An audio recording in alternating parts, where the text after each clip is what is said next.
It's an interesting job to be doing, when you were losing your mom, because that is, there's probably no other time in our lives when we're dealing with that kind of grief, when, you really are, you can't help but be in touch with the spiritual part of yourself. And did that give you some, and maybe you just said it did, some empathy for that sort of craving for spirituality that clearly both Jim and Tammy Faye had, as misguided as they were? Yeah. Yeah, I mean, definitely. And I've always had that craving for spirituality in my own life. And my mum was that way too. She was a pantheist, I guess, if she were to have a name. She could find God in nature and in all things. And God meaning love, God meaning connection, God meaning and mystery, and a kind of a cosmic oneness. She didn't believe in a man with a beard in the sky. She believed in kindness, really. Kindness was her God. And it's funny, this project, funnily enough, didn't feel like much of a spiritual project to me. This felt like a project of hubris and tragedy and human frailty, whereas Tick, Tick, Boom felt like a deeply spiritual project. And that's where I got to really honor my mother in every frame. Like, it was a strange, magical thing that happened where suddenly this was about her. It was about Jonathan Larson and Lynn Garfield, and so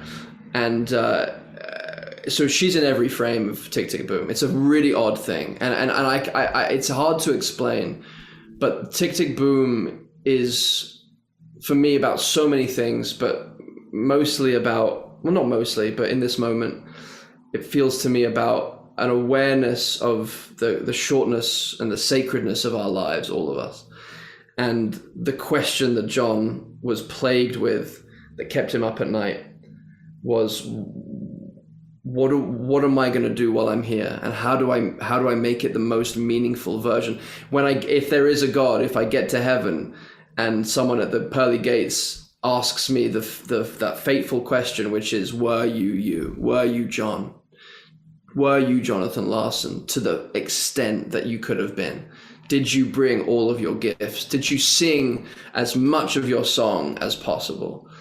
How much of your song was left unfinished? Because we're all leaving with an unfinished song. That was evident when my mum passed. And I've lost people in the past. I've lost friends and mentors and grandparents, but there's something different for anyone who knows when you lose the person that brought you into the world. There's something totally different that happens when that person leaves this world, whether they're 102 or 69, as my mum was. There's an inevitability, and you kind of go, oh, wow, we're all leaving with an unfinished song. Like, no matter how long we live for. And all the grief that comes up is all the unexpressed love, and that and you realize that love is